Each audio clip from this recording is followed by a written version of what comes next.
Olá, boa tarde. Hoje é terça-feira, dia 17 de junho, e começa agora mais uma reunião da Comissão de Cultura, presidida pela deputada Irine Lopes. Acompanhe os trabalhos. Boa tarde a todas, todos e todes aqui presentes, ao público que nos assiste pela TV Assembleia e pelas demais plataformas digitais da nossa casa. Havendo número legal, declaro abertos os trabalhos da comissão de acordo com o artigo 75 do Regimento Interno. Leitura, discussão e aprovação da ata. Nos termos dos parágrafos 4º e 5º do artigo 97 do Regimento Interno, fica dispensada a leitura da ata da reunião anterior, que encontra-se disponibilizada nos e-mails das senhoras deputadas e dos senhores deputados. Eu pergunto ao deputado Toninho se ele quer retificar. Não, voto contrário. Então, eu voto pela aprovação, o Toninho também já manifestou a voto pela aprovação, a ata está aprovada. Eu solicito que a servidora Lena Cogo proceda à leitura do expediente. Correspondências recebidas. Ofício do excelentíssimo senhor vice-presidente deste colegiado, o deputado Sérgio Meneghelli, justificando sua ausência na reunião ordinária realizada no dia 6 de maio de 2025, em razão de atendimento e atividades parlamentares em agenda externa. Ciente, arquive-se. Proposições recebidas. Projeto de lei número 475/2023. Autor, deputado Dr. Bruno Rezende.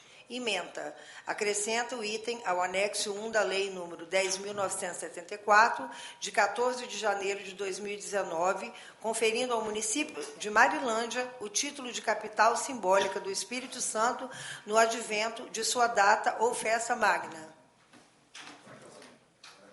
Eu vou avocar a matéria.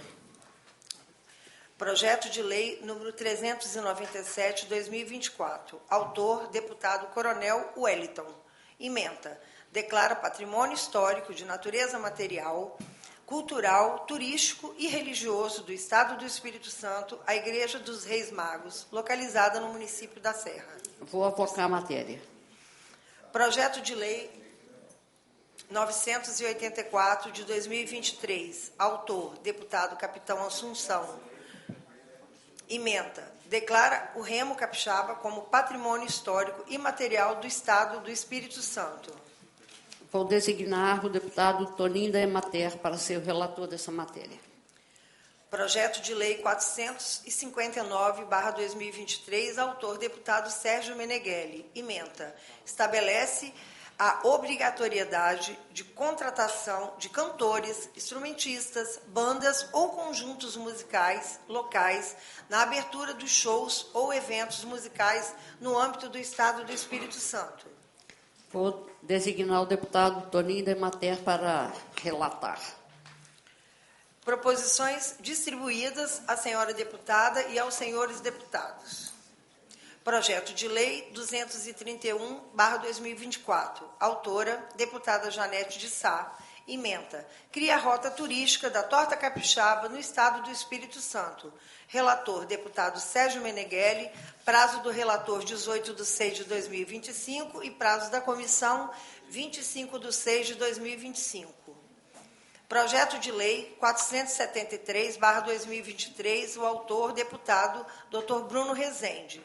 A ementa acrescenta item ao anexo 1 da Lei 10.974, de 14 de janeiro de 2019, conferindo ao município de Guaçuí o título de capital simbólica do Espírito Santo no advento de sua data ou festa magna. Relator, deputado Toninho da Emater. Prazo do relator 18/6/2025 e prazo da comissão 25/6/2025.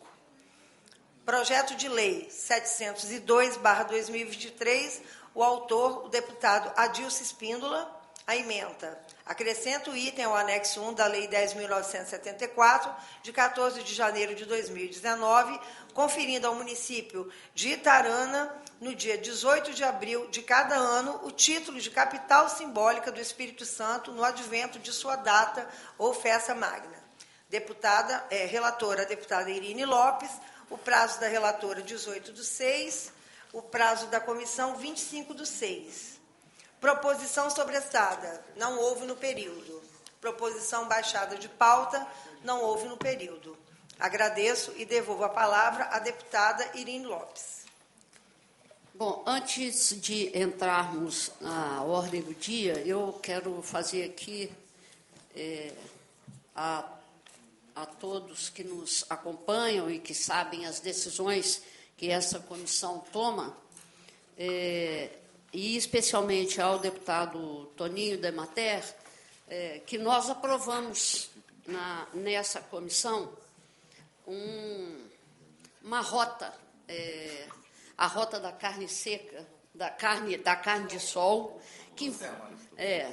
que envolve vários municípios que nos presenteiam com uma carne tão saborosa e maravilhosa. E esses municípios fizeram uma articulação entre si para, de maneira democrática, fazerem essa rota e, com isso, não só fazer a promoção de cada município e a promoção dessa produção que é tão importante para a economia daquela região do nosso Estado. Então, assim, nossa comissão aprovou por unanimidade.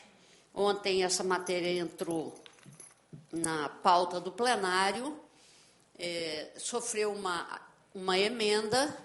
A comissão não tem... Regimentalmente, ela está submetida ao plenário, né? O plenário é soberano, mas o deputado Toninho contou e conta com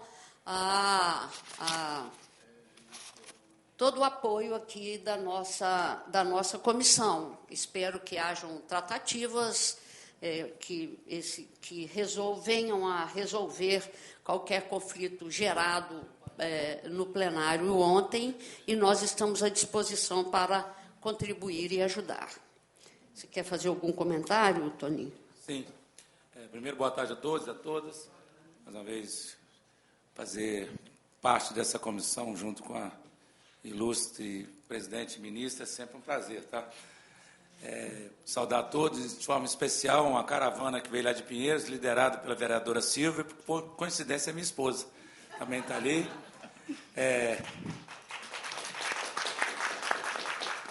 Dona Ana foi minha secretária de Ação Social quando eu fui prefeito por 8 anos, junto com a Alessandra. Estão aqui hoje visitando os gabinetes, já passaram lá comigo. Como eu tenho pouco emenda, daqui a pouco eles vão lá com a Irine, que as emendas mais gordas serão lá com a Irine. Entendeu?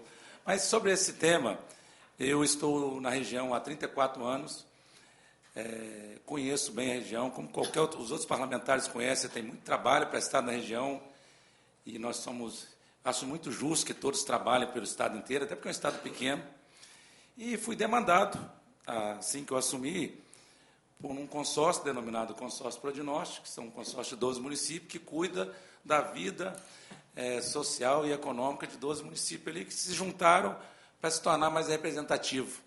Eu até brincava um dia desse com o prefeito aqui da Grande Vitória, que fica assim aquela pontinha de ciúme quando um prefeito do interior, de 20, 30 mil habitantes, às vezes para ver por rede social, fala, recebeu o prefeito tal da capital, recebeu o prefeito de Vila Velha, e parece que os recursos são sempre mais robustos. Então, uma forma que nós encontramos, e com o governador, graças a Deus, não acontece isso, que ele é muito democrático, tem atendido super bem todos os municípios, é de agrupar 12 municípios para se fazer mais representativo. E, assim, muitas coisas aconteceram depois desse consórcio. Eu tive a oportunidade de ser fundador e presidente dele por 4 anos. Assim nasceu a Rede Cuidar, que está em Nova Venécia. Assim está nascendo lá o segundo maior complexo de saúde em São Mateus. Tudo fruto dessa união dos prefeitos. E aí, logo assim que eu assumi. Nós temos uma iguaria na região, realmente, que é saborosíssimo, todos vocês conhecem, quem não conhece ainda, que conheça, e nós vamos fazer uma degustação aqui em breve, eu já fiz esse compromisso, faremos, que é a carne de sol, que é muito tradicional, carne de sol com aipim. E são 5 municípios que produzem a iguaria: Pinheiros, Pedro Canário, Montanha, Mucurici e Ponto Belo. E sempre foi uma disputa muito saudável. Qual é a melhor carne de sol? Então, quando eu estou em Pinheiros, eu falo que é de Pinheiros, imagina a minha situação como parlamentar. Não, a melhor de Montanha, se eu estiver em Montanha, a melhor de Mucurici, mas é uma disputa saudável.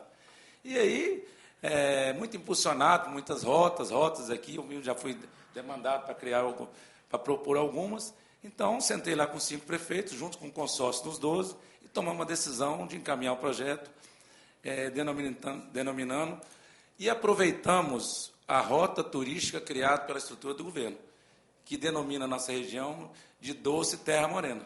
Então, tem tudo a ver. Então, criamos a rota da carne de sol Doce Terra Morena. Trouxemos o projeto e contamos com o apoio de todos os pares. E aí, realmente, ontem, de última hora, sofreu uma emenda e chegou ali um pedido para que se incluísse Conceição da Barra e Boa Esperança. Conceição da Barra está no Verde das Águas, que é a região turística deles, e Boa Esperança no Pedra, Sal e Mel. Então, se destoa daquilo que é a tradição regional. Então, quer dizer, apesar de eu fui lá e fui voto vencido, defendi até, e aí encaminhamos o projeto que foi para a mão do governador. E aí, ou ele sanciona do jeito que foi pedido pela comissão, definido com os prefeitos, a parte cultural da nossa região, o secretário de Turismo e de Cultura da região, ou ele sanciona do jeito que veio o projeto, aí teria que vetar, no caso. É meio deselegante com o colega que propôs, mas e aí foge daquilo da questão que foi proposto na questão regional. Mas, sabendo respeitar os trâmites da casa e todos os colegas, nós estamos trabalhando nisso, né, Irine? Para ver se a gente chega no melhor consenso possível, porque eu liguei para os 5 prefeitos ontem, eles até um pouco chateados e tal, e inclusive o prefeito de Conceição da Barra que diz: olha, mas eu não produzo carne de sol, eu tenho que estar na rota que então aqui do pescado, porque que, inclusive tem sábado lá o Festival do Camarão. Então está destoando um pouco. Mas são coisas que vão tramitando e às vezes geram uma pequena dissidência, mas com fé em Deus nós vamos conseguir chegar num... Inclusive, esses 5 municípios chamaram um compositor regional, um cantor, e criaram uma música que, modéstia à parte, ficou belíssima. Se a presidente me permitir, eu gostaria até de rodar a música aqui em primeira mão, que a gente vai fazer. E um compromisso que eu já fiz, falei com o Marcelo Santos, que foi muito solícito também com a gente, que tem uma pauta de projeto imenso lá, né? E eu falei: Marcelo, a gente gostaria, se fosse possível, colocar esse projeto em regime de urgência, porque nós vai acontecer a Feira dos Municípios, agora dia 6 de julho, se eu não me engano, e é a intenção dos 5 municípios fazer algo que eles fazem lá na nossa região, que é um cortejo da carne de sol dentro da feira, que as meninas com as bandejas de carne de sol tal, se vir na feira para divulgar melhor o nosso produto da região. Então, com tudo isso programado, a gente espera resolver esse pequeno imbróglio, vamos dizer, o mais rápido possível, para que o governador, com tranquilidade, possa sancionar e valorizar esse produto. E aí nós vamos para a segunda etapa, que nós estamos trabalhando junto ao SEBRAE, que é a identificação geográfica para que possa ser reconhecido um ONG, então, da carne de sol. Então, nada mais patentia do que a região falando através da música, que se vocês vão ouvir com bastante atenção, vão ver que a gente cita os 5 municípios e não tem nem Conceição da Barra, nem Boa Esperança. Até isso criaria-se um desconforto com os municípios. Se me permitir, eu gostaria de rodar, então. Vamos para essa forró, hein? A gente teve um probleminha aqui, deputado. Deixa eu ver se eu consigo pegar, que não está abrindo no computador. Tranquilo.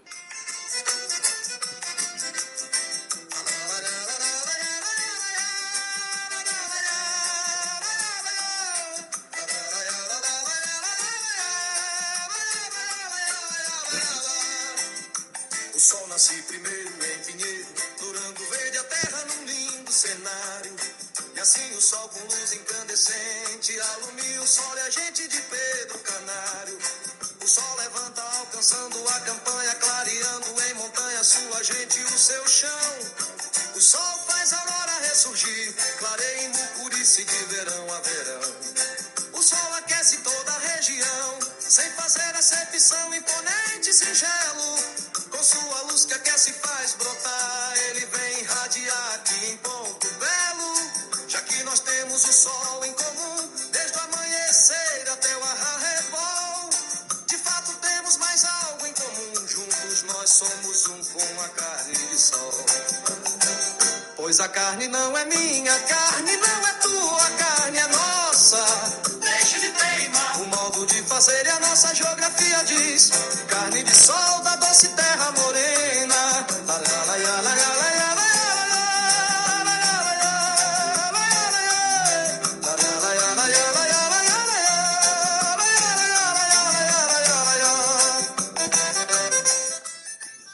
Eu acho que a letra fala melhor do que palavras aqui. Então, juntou tudo num corpo só, e realmente a carne não é minha, não é de ninguém, é da região, e já está há 60 anos lá, e a gente quer muito divulgar isso para o mundo inteiro. Obrigado, Enid.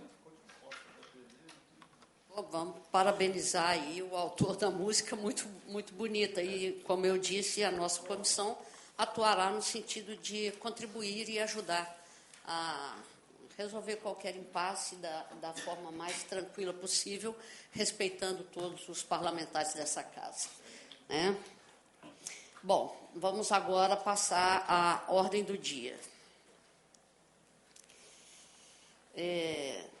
Está tramitando aqui na Assembleia Legislativa a Lei 174 de 2025, que é uma mensagem governamental que institui a política estadual de cultura viva, que é um projeto que essa comissão tem a competência regimental para análise de mérito, e nada mais saudável do que podermos conversar com os proponentes, conversar com o governo e conversar com os fazedores de cultura, com quem vai, vamos dizer, para quem essa lei é efetivamente dirigida, no sentido de buscarmos aprimorar, compreender, aprimorar, se assenhorar das informações.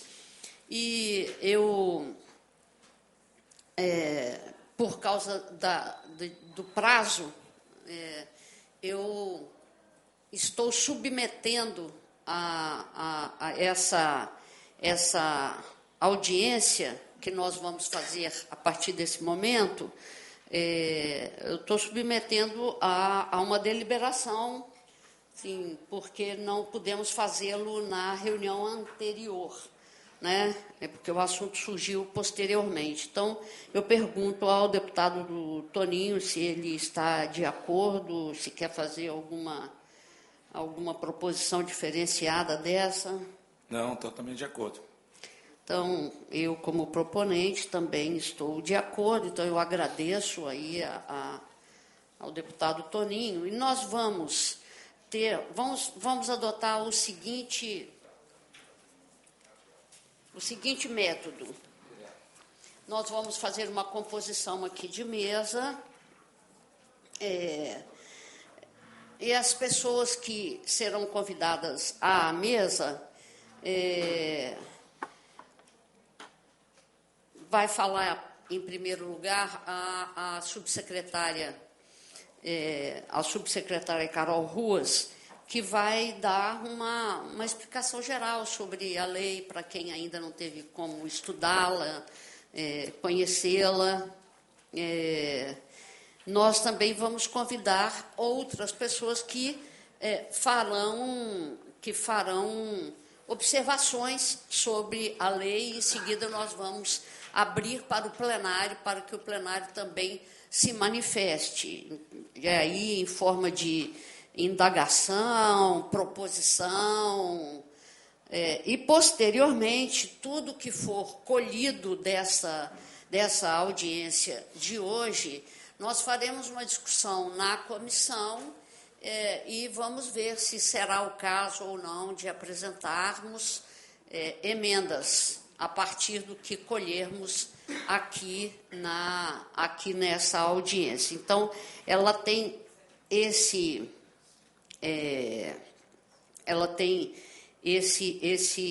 objetivo. Então, eu quero fazer alguns registros.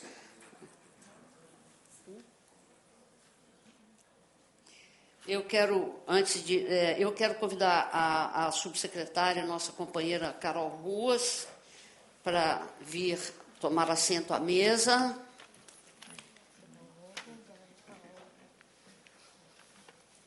Convido também a presidenta da Comissão Especial de Direito Cultural e Propriedade Intelectual da OAB, doutora Flávia Sangiorgi, da ala Bernardina. Bem-vinda, Carol.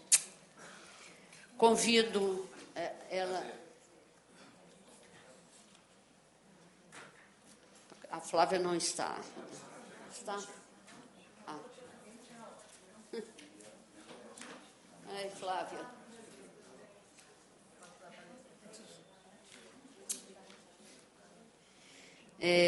Eu convido o superintendente do Instituto do Patrimônio Histórico e Artístico Nacional, a superintendência do IFAM, né? Que é o senhor Joubert Jantorno Filho, que já avisou que está atrasado e está chegando. Com muito respeito, carinho, admiração, afeto, amor e tudo mais que tiver direito, eu convido à mesa a nossa professora, escritora, doutora em artes, cinema. Não é pouca coisa não, viu, gente?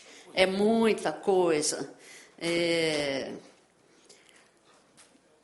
Que foi nossa secretária de Cultura no governo do então governador Vitor Buarque, que integra os quadros da Academia Espírito Santense de Letras.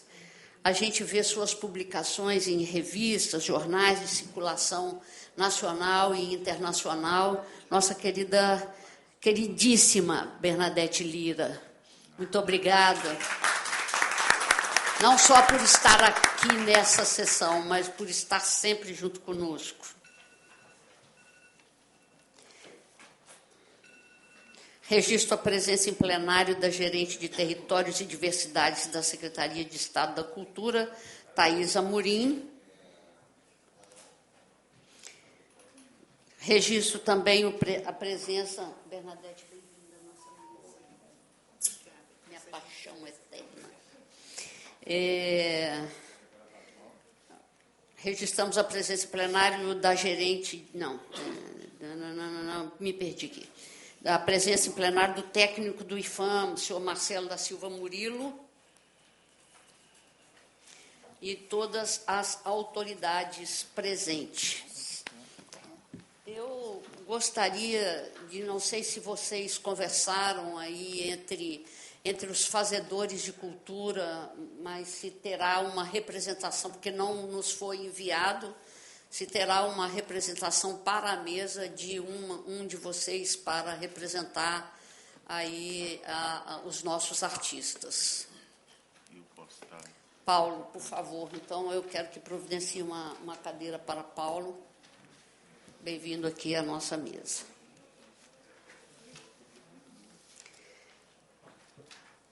Então, agora nós vamos ouvir as representações das entidades públicas e da sociedade civil, cumprindo o regimento, né, nós daremos a palavra por até 7 minutos aos representantes, e um prazo máximo de 4 minutos para quem estiver no plenário. Então, nós vamos abrir com a subsecretária Carol Ruas.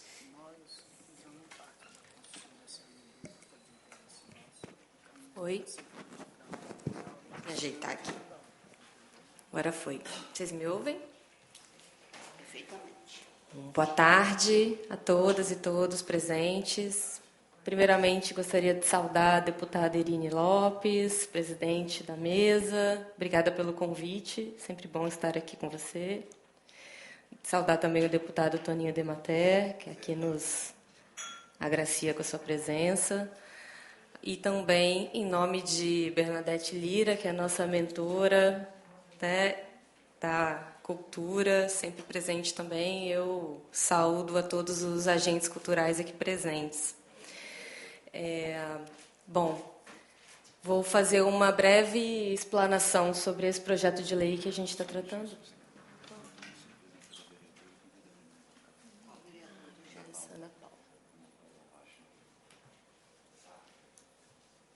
Desculpa, Carol. Nós queremos convidar aqui à mesa a vereadora Ana Paula Rocha, minha querida. Bem-vinda.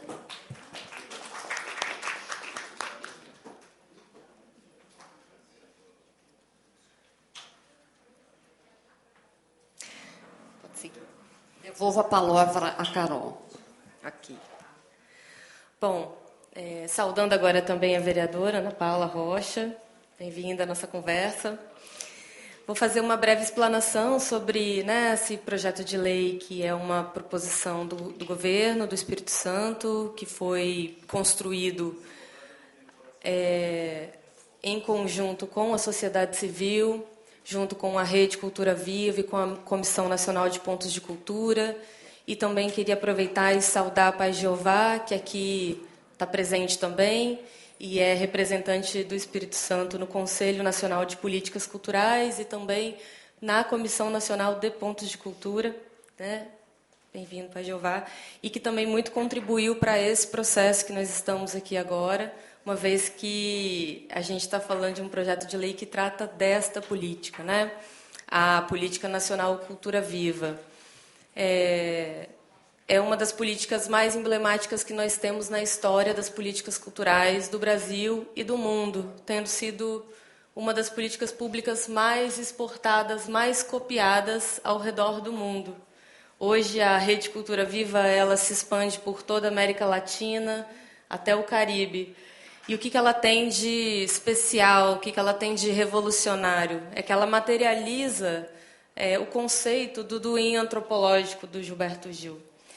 Ou seja, em um momento, no início dos anos 2000, onde a gente ainda tratava a política pública de cultura muito focado diretamente nas linguagens artísticas, nas belas artes, na figura do artista, a gente tem, a partir desse momento, deputado, uma virada de chave, um reconhecimento dos fazeres culturais comunitários e de caráter transversal como algo digno de ser reconhecido institucionalmente, reconhecido, fomentado, articulado, divulgado.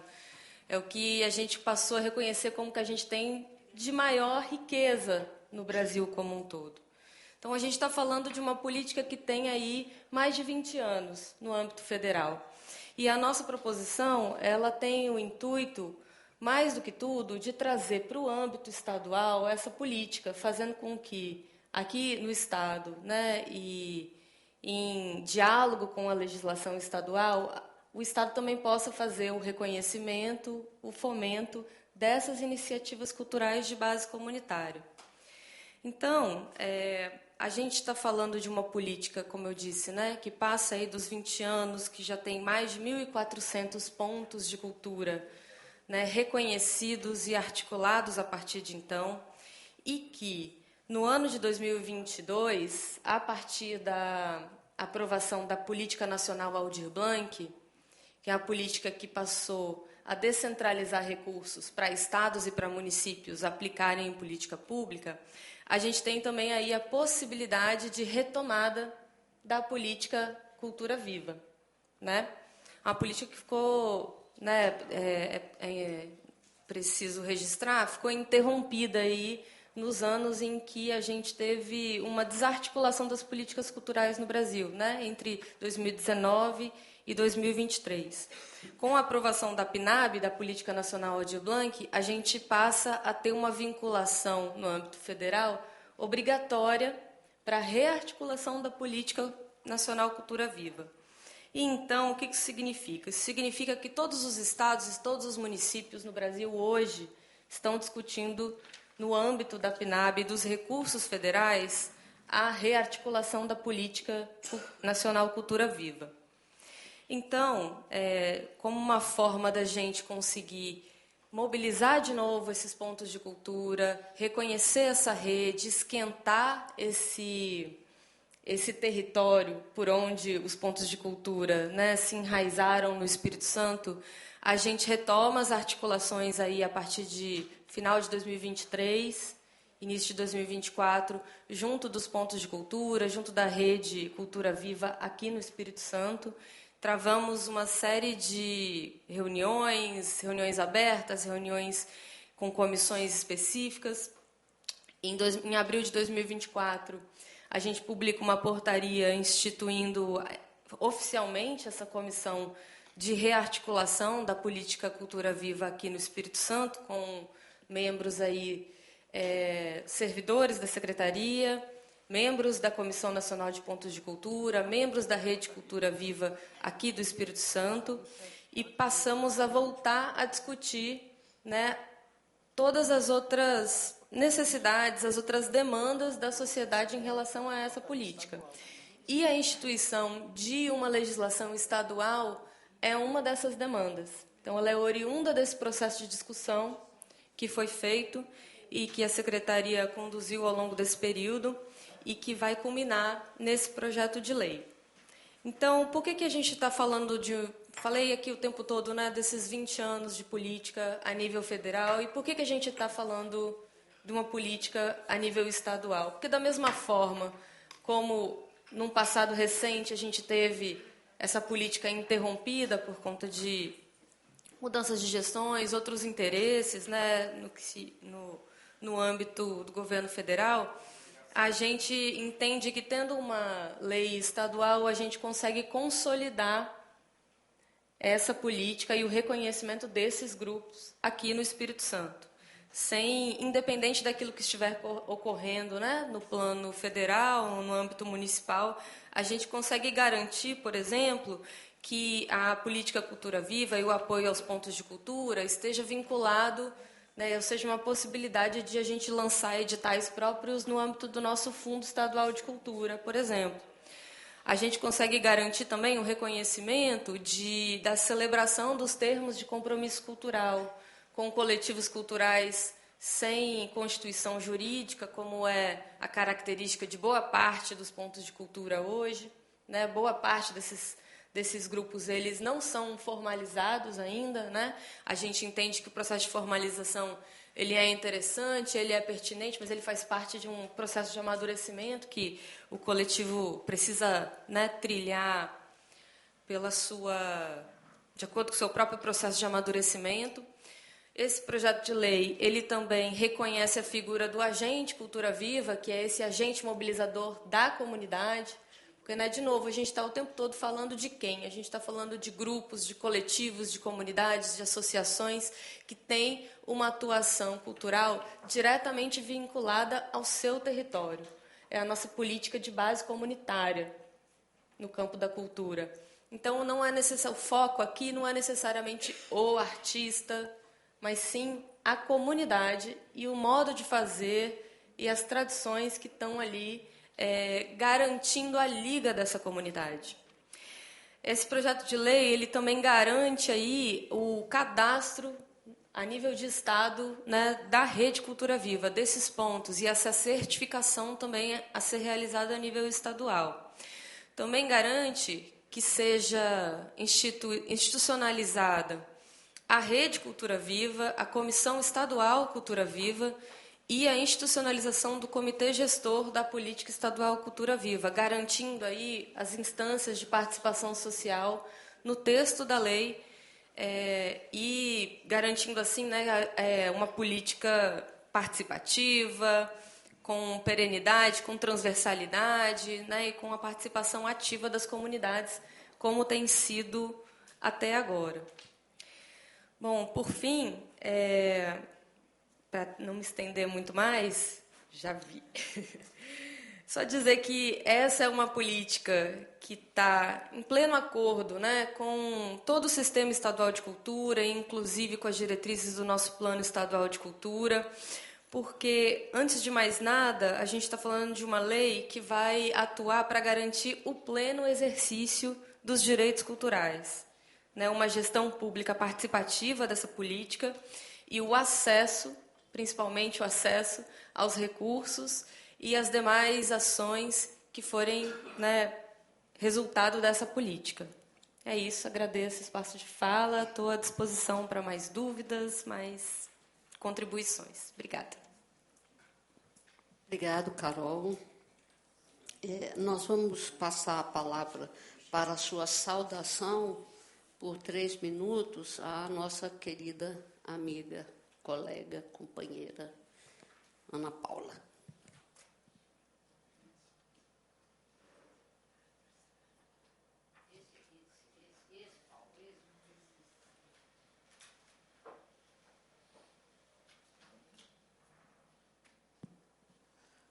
Boa tarde.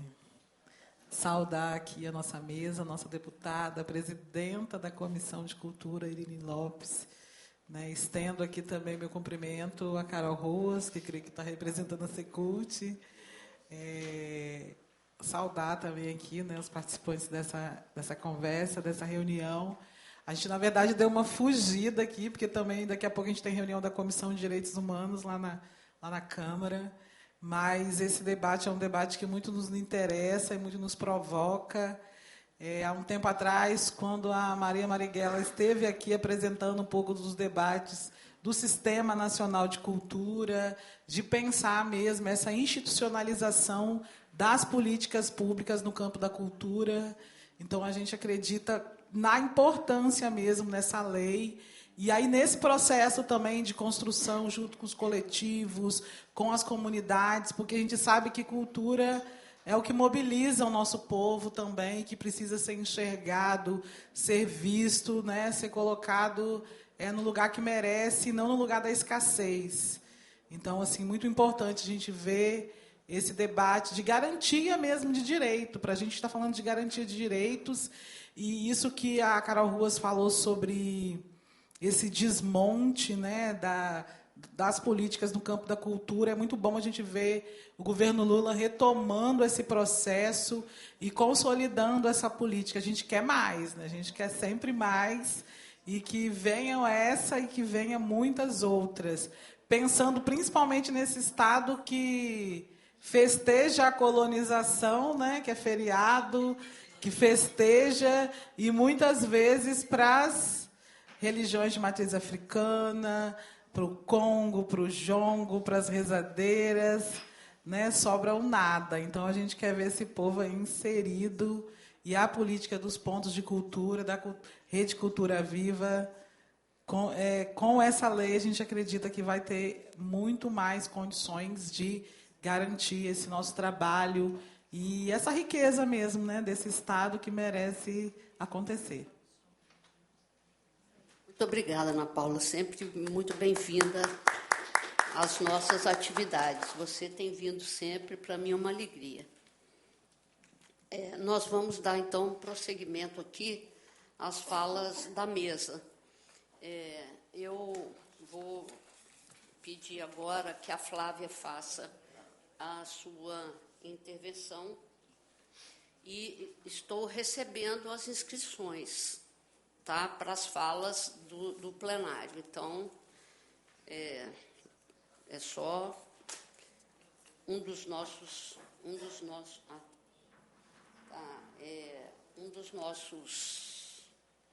meninos aqui, colaboradores e meninas, podem pegar aí com vocês. Tá. Antes da Flávia, eu quero agradecer aqui a presença do Wagner, que é do Ponto de Cultura Coletivo Abatiba, lá de João Neiva, da Ildete Calimã, Ponto de Cultura Criarte. Muito obrigado pela presença. Bom, eu acho que Jeová deverá falar, mas todos nós aqui parabenizamos o trabalho que vocês fazem lá, não só nos representando nacionalmente, mas o trabalho que é feito no Pontão. Flávia, com a palavra. Obrigada, deputada Irine. Primeiramente, agradecer a senhora pelo convite da OAB de participar desse debate tão importante. Estou aqui representando através da Comissão de Propriedade Intelectual e Direito Cultural. Sou advogada nessa área, mas venho da dança. Paulo Fernandes, querido, que prazer compartilhar essa mesa. Também saudando os demais membros da mesa, Bernadette Lira, que honra, deputada Ana Paula, deputado Toninho, Carol Ruas. Bom, eu fico muito feliz em ver um projeto de tamanha importância em debate nessa casa, sendo proposto pela Comissão de Cultura da Assembleia, porque eu acho que a gente está falando aqui de uma defesa de direitos constitucionais, né? De exercício do direito à cultura, do acesso à cultura. Mas eu acho que a gente está também trazendo o protagonismo de discursos invisibilizados da nossa história, né? E eu acho que agora é a hora da gente firmar esse ponto, né? E de aproveitar esse momento tão rico da história, por pior que algumas coisas estejam acontecendo no mundo, eu acho que a gente tem que trazer à tona essas vozes que nunca foram ouvidas, né? Então, eu acho que aí há um reconhecimento importante de saberes tradicionais, de memória, história, ancestralidade. A propriedade intelectual está diretamente ligada a isso, quando a gente está falando dos próprios saberes, desse saber fazer. As paneleiras de Goiabeiras é uma indicação geográfica, né? A gente estava vendo o deputado Toninho aí defendendo o peixe dele. O peixe não, a carne dele, né? O peixe já está bem defendido aqui, né? Não é minha, não, é da região. Mas eu acho que a gente está falando, para além disso, de política pública emancipatória e não meramente assistencialista. Então, trazer para o protagonismo essas pessoas que não têm esse tipo de emancipação ainda. Então, louvável, eu coloco a AB à disposição para o debate, para estender o debate para além aqui desta casa, e fico feliz e faço votos que o projeto ande o mais rápido possível. Obrigado, Flávia. Vamos ouvir, então, a nossa querida Bernadette.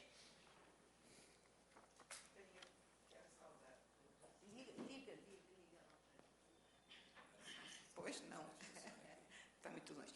Eu quero saudar a todos, dizer da minha alegria de estar aqui, porque eu fui a primeira secretária de Cultura desse Estado, no governo Vitor Buarques. Eu estava, como sempre, professora de cinema na USP, e recebi um telefonema do governador. Vamos criar a Secretaria de Cultura e nós escolhemos o seu nome. Fiquei muito honrada, mas para sair do meu trabalho na USP, para vir para cá, para montar uma Secretaria de Cultura, foi bem difícil para mim. Eu vivia no ar, e meus alunos diziam, quando viam passar o avião da TAM, lá vai Bernadette, porque eu já estaria para lá e para cá. Mas ver como andou essa Secretaria de Cultura através dos anos, o que ela passou de igualdades, desigualdades, alegrias, tristezas, sofrimentos, e ver agora como ela está aí brilhando, brilhante. Eu dou parabéns a Fabrício, parabéns a Carol, de todo o meu coração, porque eu acho que a Secretaria está indo muito bem, a cultura está indo muito bem, e eu quero agradecer profundamente a Irine ter incluído o meu nome aqui nessa mesa, porque eu só tenho a dizer isso, o tempo escorre, e meu maior prazer agora é estar viva e estar ouvindo isso, estar ouvindo essa gente aqui, brigando pelo direito cultural, o direito que é de todos nós. Eu sou de Conceição da Barra, que não é a terra da carne seca, mas é a terra do mar, do horizonte infinito, a terra do cricaré, a terra do ticumbi. Meu avô, ele se dizia um mulato quitandeiro, era filho de uma filha de uma ex-escrava de Itaúnas. Minha bisavó nasceu em Itaúnas. Então, eu sou toda essa vontade de fazer alguma coisa por nós. Por isso eu deixei lá meu São Paulo, as minhas aulas, e vim assumir uma secretaria mambembe, começando. O carro da secretaria era um Fiat branquinho, que nem mal andava daqui para ali, mas a gente encarou aquilo tudo. Eu acho que foi um marco. Eu me sinto feliz com isso. Vou viver mais feliz ainda depois desse dia, achando que esse projeto é maravilhoso, trazer para o âmbito estadual um projeto de cultura que é federal, em dar ao Espírito Santo o direito de pensar, dar à nossa cultura o direito de louvar nomes esquecidos. Como eu sou de Conceição da Barra, eu conheci todos aqueles grandes mestres da cultura banto que lá estavam. Essa gente que fundou o Ticumbi, essa gente que criou o jongo, que é uma luta de guerra dos bantos. Eu fiz toda a minha tese, toda a minha dissertação de doutorado e de mestrado em cima do Ticumbi de Conceição da Barra. Eu agradeço demais, de coração, o poder estar aqui como um pedacinho dessa história toda da cultura capixaba. Muito obrigada. Você nos engrandece sempre, sempre. Eu quero agora passar a palavra para o Paulo Fernandes. Cadê o microfone de sem fita aqui? Toma, Paulo.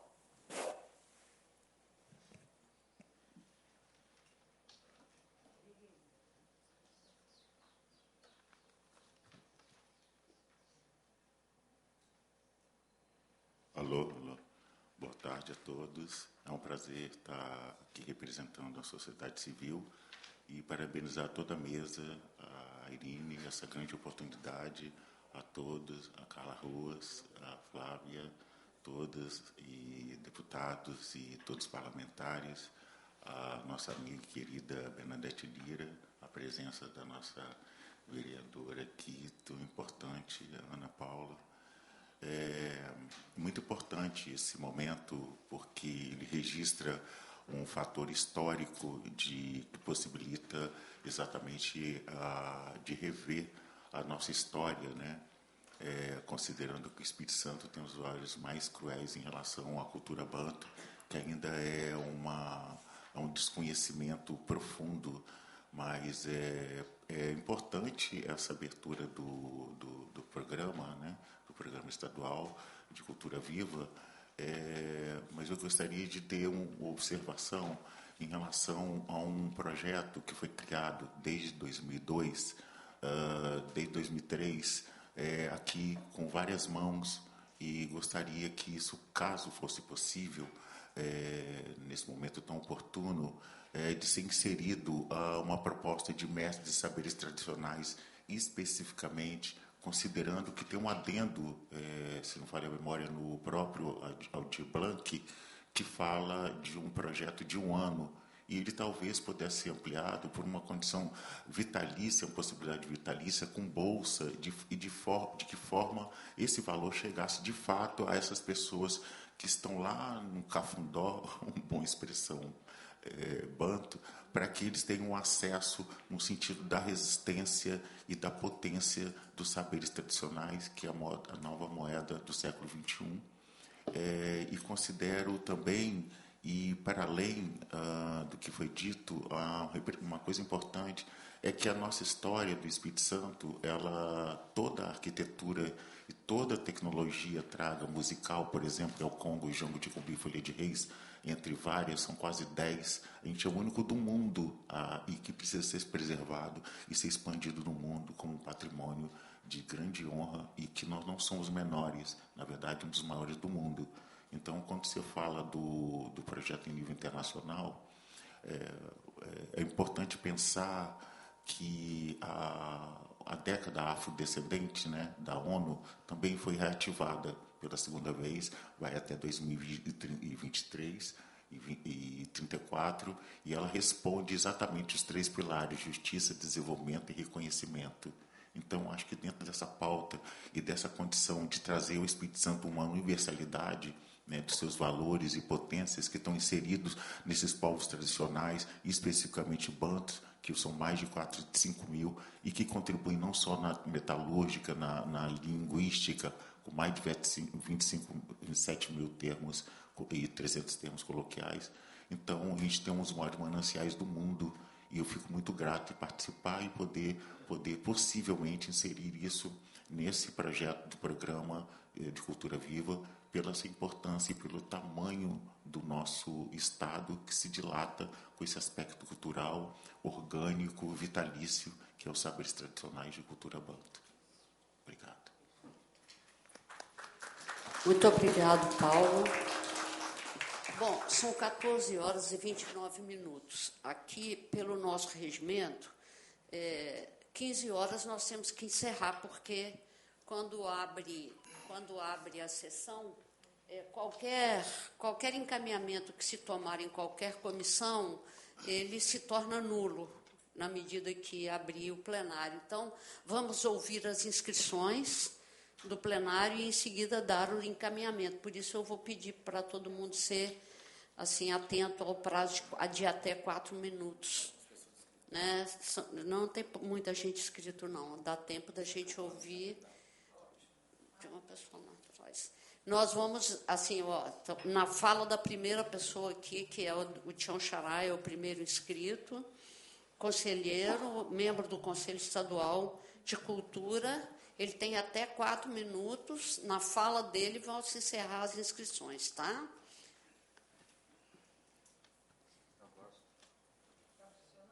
Oi. Agora eu sou membro também da Comissão de Cultura lá da OAB. Bem-vindo. Boa tarde. Queria saudar o presidente da comissão, deputado Irine, deputado Toninho. Tenho bastante amigos lá na Emater, atuei na SEAMA. Então, desde a SEAMA que eu conheço muita gente boa lá. Trabalho sempre muito... os trabalhos técnicos lá e científicos são muito de valor, né?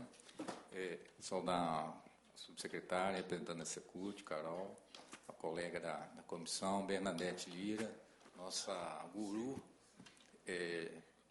da arte, da cultura, Paulo, colega, e Ana Paula, os demais colegas presentes. Voltar aqui na comissão, hoje, me fez lembrar, quando eu estava aqui em 2009, e pelo mandato do deputado Cláudio Verias, e a gente constatou que faltava na Constituição Estadual um artigo que definisse os patrimônios. O que é patrimônio cultural do Estado? Tinha na Constituição, tem na Constituição Federal, tem nas Constituições de todos os Estados, e nosso não tinha. Constitui patrimônio, as formas de fazer, o patrimônio histórico, tal. Aí fizemos a emenda, propusemos, parou na Comissão de Justiça, a Comissão de Justiça deu pela inconstitucionalidade, porque ia tomar bem na União. O Estado não podia tomar bem nenhum, como se a gente ainda estivesse no período de ditadura, né? Aí conseguimos contornar e se tornou a emenda número 6 de 2009, foi aprovada, então está lá. Se não tivesse sido aprovada, ia ter problema, por exemplo, a gente tombar o Porto de Vitória, vai ter uma reunião pública a respeito desse tombamento. Então, foi um momento muito importante aqui, que entre outros que eu pude participar. Com relação a essa minuta aqui, a essa mensagem do governador, eu pedi a inclusão dela na pauta do Conselho Estadual de Cultura deste mês, dia 6. Por quê? Porque na Lei 4.621, de 2009, que reorganizou o Conselho, está escrito lá que são atribuição do Conselho. Formular, em parceria com a Secult, as políticas públicas de cultura para o Estado. Aqui, o governador encaminhou para a Assembleia Política Estadual Cultura Viva, Política Pública de Cultura, e o Conselho não foi consultado. Eu fiz questão também de dizer lá, que eu pedi para levar, justamente para pontuar que não foi. O Conselho não participou. Mas, em momento algum, o fato de eu ter colocado isso, eu deslegitimei aqui. Meu colega já foi de conselho, conheci no conselho, representante do patrimônio material. Ele estava dentro da rede Cultura Viva, participando do debate que a secretária falou. Então, em momento algum, eu vou ter uma postura de deslegitimar o que foi feito. Foi feito algo, né, muito importante. Só que o governo do Estado, a secretaria, tem uma postura de não submeter ao Conselho política pública, que está lá escrito na lei, é obrigado a fazer, mas não faz. Bom, feito isso, tem um registro que eu gostaria de fazer. Eu acho que é a reivindicação mais importante. Eu consultei algumas leis de outros estados e, na lei do Rio Grande do Sul, por exemplo, no comitê gestor tem representante do Conselho Estadual de Cultura dos gaúchos. Aqui não foi previsto. Então, uma reivindicação que eu faço é que a comissão tente um acordo com o governo para, dentro dos 3 representantes indicados pela Secult, um deles ser um representante do Conselho Estadual de Cultura e colocar isso nominalmente na lei. Por exemplo, no artigo 1º. Então, algumas coisas aqui, né, como pessoa que já atuou assim, né, na área de elaboração de leis ou emendas e tal, no artigo 1º, quando fala aqui, no final, entendendo o acesso à cultura como uma das condições fundamentais, poderia incluir aqui o que está incluído, que a secretária, inclusive, citou aí, no artigo 7º, que é o direito, o acesso à cultura é um direito. Então, poderia ser colocado aqui para reafirmar o que está lá no artigo 7, já no preâmbulo da lei, no artigo 1º, entendendo o direito ao acesso à cultura, o direito ao acesso. Quando fala aqui, por exemplo, no parágrafo 3º desse artigo 1º, fala assim que a política estadual Cultura Viva promove a reflexão. Eu não entendo que uma política pública possa promover. Tem como objetivo promover. Como que ela faz esse promover? Através de fomento, através da rede, através dos fóruns, dos debates, do comitê gestor. Agora, ela por si só não promove. Então, é uma coisa que assim, eu entendo que poderia, hein? 1 minuto. Não, já estou concluindo. Por exemplo, tem uma outra coisa aqui. No artigo 4º, quando fala em grupo cultural, fala que sem constituição jurídica. Mas e se tiver a constituição jurídica, uma banda de Congo, por exemplo, que tem a constituição jurídica e sem fins lucrativos? Então, deveria ser uma observação a ser colocada aqui. Grupo cultural pode ter personalidade jurídica sem fim lucrativo. Porque, do jeito que está aqui, se uma banda tiver personalidade, ela estaria fora, não se encaixaria como grupo cultural.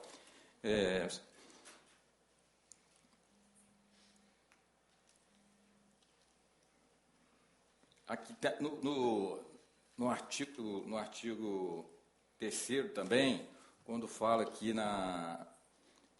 no inciso 11, fala sobre os pontões de cultura. Você precisou concluir por causa do nosso tempo. Não, então depois eu mando essas coisas assim por escrito. O registro mais importante que eu acho que tem que ser feito é que o comitê gestor pode ter um representante do Conselho. Em outros estados, eu não pesquisei em muitos estados, mas eu cheguei ao do Rio Grande do Sul e vi que lá tem. Então, essa reivindicação que eu faço aqui. Tá.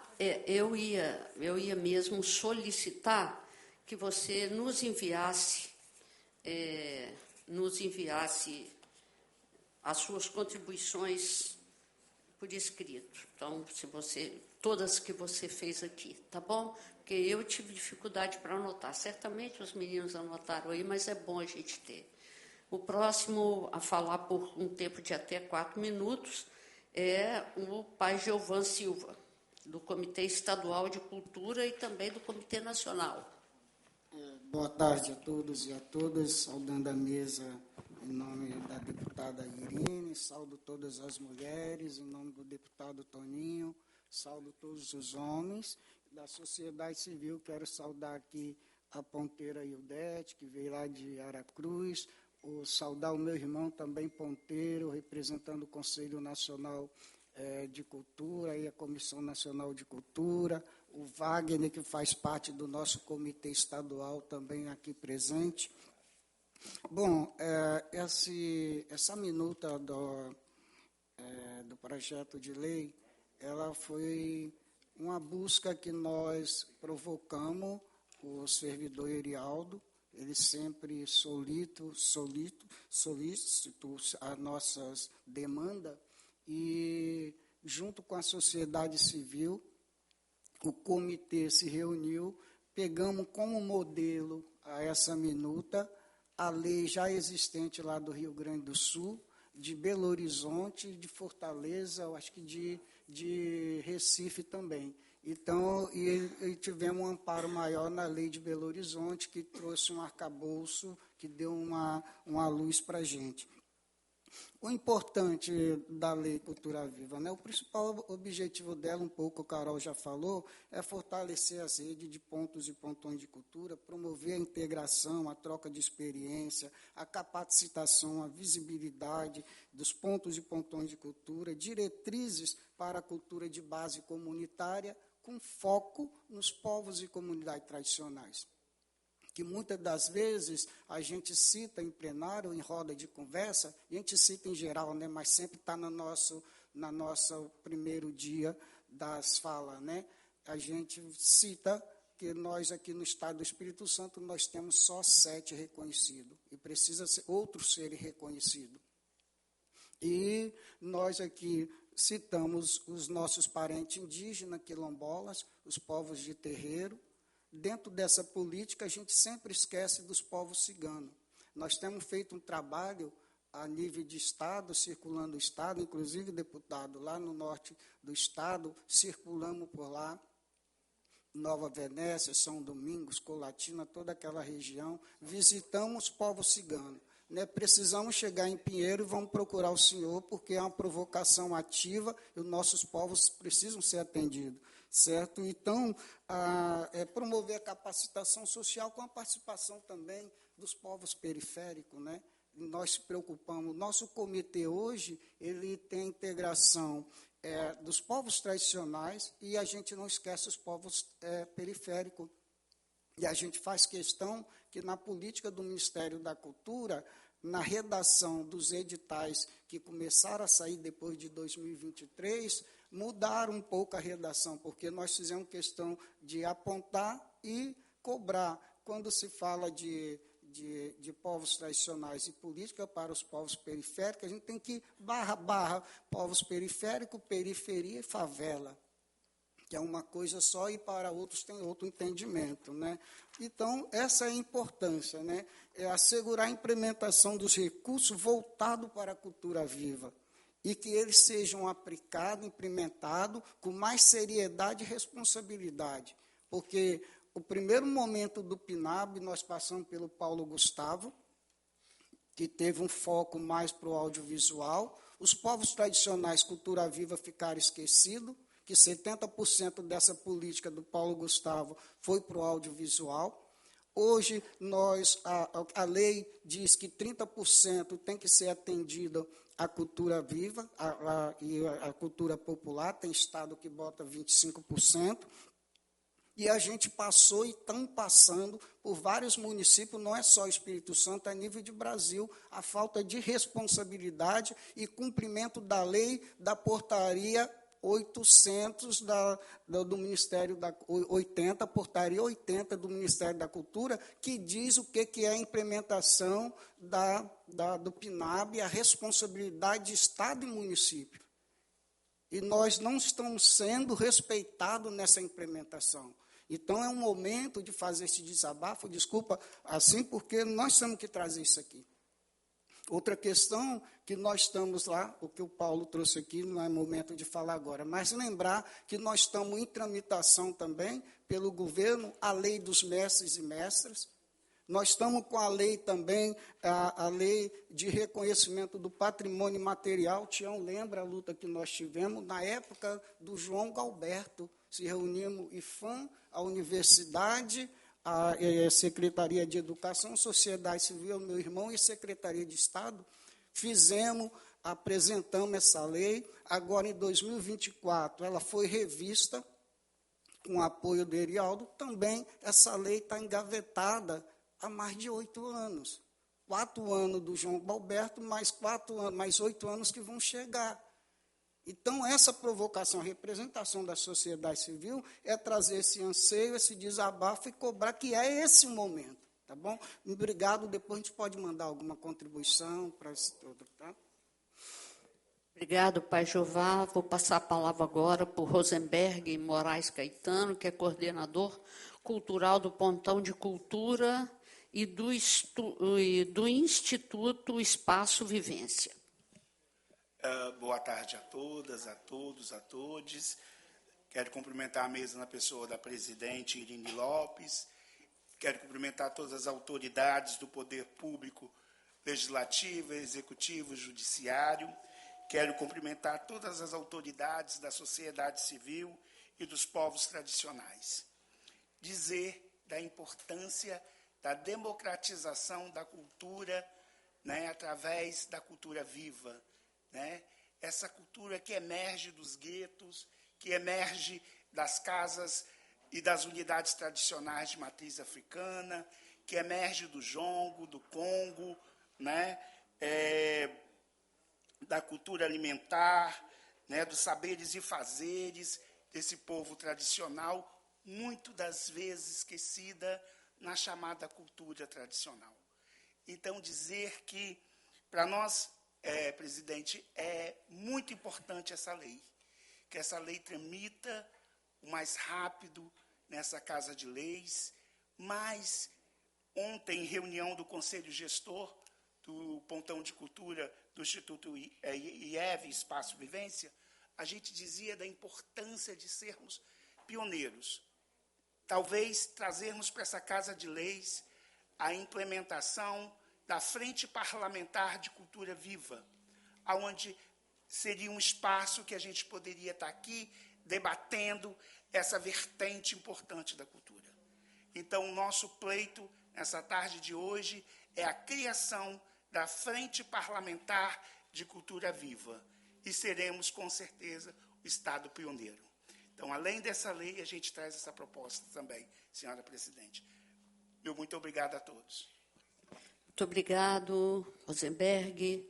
Nós vamos passar a palavra agora para a Ildete Calimã, que é do Ponto de Cultura Criarte. Boa tarde a todos. Eu quero agradecer, Irine, a toda a mesa, por me dar essa oportunidade de encontrar aqui um momento de ter a voz do nosso município, e principalmente do nosso território de Barra do Riacho. E eu gostaria de... Eu vou ser rápida, não tem poucos segundos, mas vou ler rapidinho aqui, não quero nem falar para não perder a oportunidade. Eu tenho feito uma reflexão durante algum tempo sobre nossa cultura. Estamos vivendo um tempo de extrema violência contra a cultura e contra os fazedores de cultura. Não apenas uma violência física ou orçamentária, mas também simbólica e discursiva. Uma violência que vem se manifestando em ataques virtuais, desrespeito a nossas reuniões e tentativa explícita de deslegitimar a cultura popular e a diversidade e a arte em que eu participo.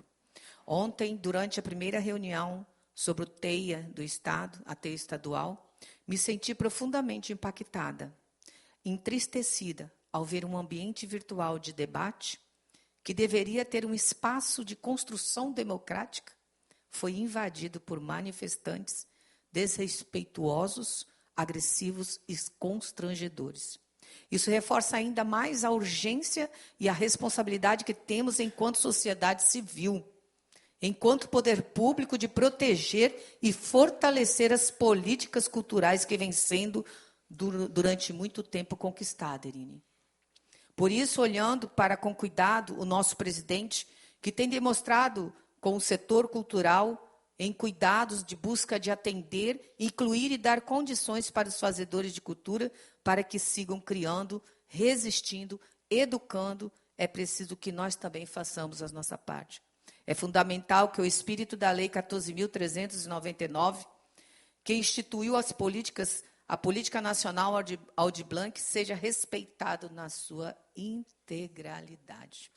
E nesse momento específico é imprescindível, minhas queridas e meus queridos, que os estados e os municípios cumpram rigorosamente a Portaria 206, que regulamenta a execução da cultura viva dentro da PNAB. Não podemos permitir que os recursos da PNAB sejam utilizados de formas que desrespeite quem o construiu com tanto esforço que são a rede de pontos e pontões de cultura certificado, que são os verdadeiros pilares da política cultural de base comunitária do Brasil. Gostaria só de deixar aqui, eu não vou ler os incisos que nos dão direito como pontos e pontões de cultura, para não me alongar e não atrapalhar, mas eu deixo aqui, e gostaria de solicitar, Irine, que te conheço há tantos anos lá em Barra do Riacho, do nosso movimento, que seja registrada aqui nesse lugar, discuta as propostas que aqui eu coloco, em cumprimento com a portaria 206, que o edital estadual, municipal, assegura a execução fiel da portaria 206, com prioridade clara para os pontos certificados. Que haja diálogo permanente com os fóruns de cultura.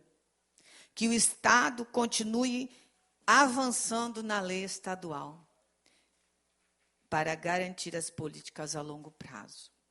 Não podemos cometer injustiças culturais nem criar editais que contrariam uma política nacional construída com ampla participação social. Se o recurso da PNAB é para a cultura viva, ela deve, então, fortalecer quem já vive e produz cultura, de forma continuada em nossas comunidades. Encerro, reforço que a nossa luta é para que a cultura de base comunitária não seja apenas reconhecida, mas efetivamente financiada e respeitada. Cultura, Irine, é direito, é resistência e é política pública. Muito obrigada por essa oportunidade. Obrigada, Ildete. Gente, não é muito do meu feitio. Eu gosto sempre de voltar para a mesa para todo mundo comentar, mas o nosso tempo não será possível. A gente poderia adotar aqui, assim, o critério de que alguém que queira fazer algum comentário sobre o que foi dito, no sentido já de encaminhamento, certo? Assim, da mesa. Então, o Paulo... Aí vai ter que fazer, Paulo, rigorosamente em 3 minutos. Tá? Você vai querer também falar, Carol? Tá? Então, são 3... Não, 4 pessoas não. Carol e Paulo. Paulo, pode pegar o microfone. Porque nós temos que descer e eu ainda tenho que dar os meus encaminhamentos. Só um encaminhamento bem objetivo. Eu gostaria que essa lei que foi criada a várias mãos, pelo OAB, pelo IFAM, o Marcelo está aqui presente, que participou desse grupo, esse GT de Patrimônio Vivo, era um termo usado pela Unesco, a gente se apropriou disso, mas para fazer esse trabalho por Espírito Santo, a gente gostaria que deixasse para circulação, para que todos tivessem acesso a esse projeto, essa proposta que a gente criou. Ok? É isso. A comissão distribui a cópia da lei para todos os que vieram aqui e todos que solicitarem. Tá certo? Exatamente. É só fazer a solicitação que a gente envia. Eu vou pedir a Ildete para deixar os pontos aqui de sugestão. Pode deixar tudo, porque o texto está bonito. Tá? Vou passar a palavra para a Carol. Beleza. Bom, vou só comentar, algumas falas aqui brevemente, também dar umas atualizações. Acho que, primeiro, Paulo fala sobre a política de manutenção de mestres, Essa é uma política essencial, importante. A gente tem voltado a discutir ela internamente, inclusive já foi pauta do Conselho Estadual de Cultura há pouco tempo. Há aí uma complexidade também muito grande que a gente entende, até por conta dos cases que a gente conhece, que estão em vigor ao redor do país, que é uma política específica, que merece um projeto de lei específico, porque a gente precisa lidar com várias questões que são muito relacionadas à caracterização mesmo do que é esse mestre, de como credenciá-lo, como reconhecê-lo, além de toda, né, essa questão também orçamentária de como remunerar, como garantir essa manutenção.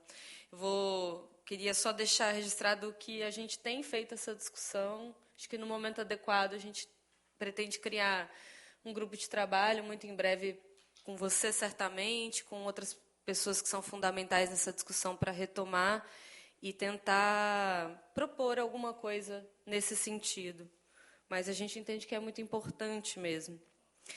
Em relação às pontuações que o Tião trouxe, acho que é importante salientar que, né, essas indicações de texto, né, ajustes, alguns eu acho que vale a pena rever o texto com mais cuidado, para ver se já não está contemplado de outra forma, né? Como eu disse, essa proposição ela foi lida e relida por muitas pessoas, né, que fizeram essa análise, fizeram essas indicações, e por pessoas que vivem efetivamente a política, entendem das necessidades, né, ou seja, pontos de cultura, certificados que estão atuando dentro dessa caracterização. Mas acho que, né, nada impede que a gente receba, discuta, né, as alterações que sejam necessárias, tudo aquilo que for para aprimorar o texto, né, a gente está de acordo, está de braços abertos. Também queria insistir numa questão que é quando fala sobre a discussão no âmbito do Conselho Estadual de Cultura.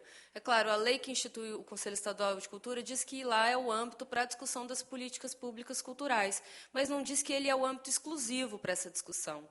Né, de forma que, por exemplo, essa comissão discute política pública e propõe política pública de cultura, outras comissões também discutem política pública de cultura, enfim, outros fóruns também podem fazer. E isso não é uma competência que deve concorrer, né? Eu acho que deve se complementar.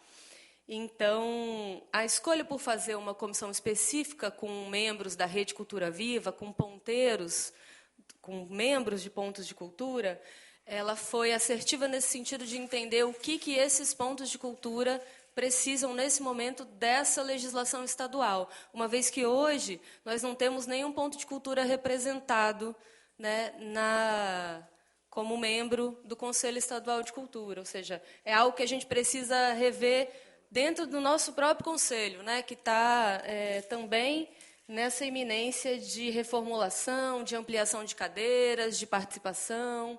Então, é só esse registro que eu queria fazer e dizer que é isso, a gente está à disposição para contribuir, propor novos projetos de lei. A gente tem o projeto de lei de patrimônio imaterial para rever. De fato, é uma pendência nossa que a gente precisa retomar, que é essencial para a gente atualizar a lei de patrimônio imaterial. E é isso. Por fim, obrigada, Irine, obrigada, deputado. Estou à disposição, gente. Até mais. Obrigado, Carol. Eu queria aqui fazer pequenos registros e, se possível, nós vamos sistematizar aqui as proposições que surgiram. Se possível, a gente fazer, antes de entrar no plenário, uma nova conversa aqui na comissão para a gente entrar acertado no plenário, tá certo? Então, assim, eu acho melhor do que eu vou lá na secretaria e falo, teve uma reunião, assim, né? Então, assim, quem esteve aqui volta e a gente vê o que foi possível avançar, o que entra como emenda, o que entra como ajuste de texto, né? Então, porque algumas questões aqui que tem que ver se fica nesse texto ou se vamos agilizar outros projetos, vamos assim, atuar de maneira conjunta para a agilização de outros projetos, porque tem questões que nos preocupam muito quando você coloca, Carol, logo no início da sua fala, que o interesse não é exatamente o objeto, não é exatamente o fazedor de cultura, mas a comunidade. Isso significa tradicionalidade e, na maioria das vezes, as nossas tradições trazem consigo a oralidade, né? Então, aqui foi levantado a lei dos mestres, que é uma coisa que a gente briga há anos para que ela seja implementada, né? As questões relativas à comunidade, especificamente a comunidade de religiões de matriz africana. Então, assim, que são coisas muito específicas e que entram genericamente, mas a especificidade não se torna explícita. Tá certo? Isso tem sido um problema recorrente. Quando o Brasil tem uma coisa estranha, quando a gente fala em diversidade de raça, vou concluir agora, fica assim justificado pelo número, né, que passa, que é quase metade da população brasileira, mas fica muito na questão da negritude, então, na questão de raça, mas tem outras que precisam ser também incorporadas. Então, assim, nós queremos que todo mundo entregue para a gente o que produziu, nós vamos sistematizar, nós também vamos fazer nossa produção aqui antes de entrar, eu vou combinar com o Marcelo, presidente da casa, e para que antes que entre na ordem do dia, a comissão tenha uma nova oportunidade de voltar a conversar sobre o assunto, se vocês estiverem de acordo. Estão de acordo? Então, eu agradeço plenamente, carinhosamente, a presença de cada uma e cada um de vocês, e nada mais havendo a tratar, encerro a presente sessão.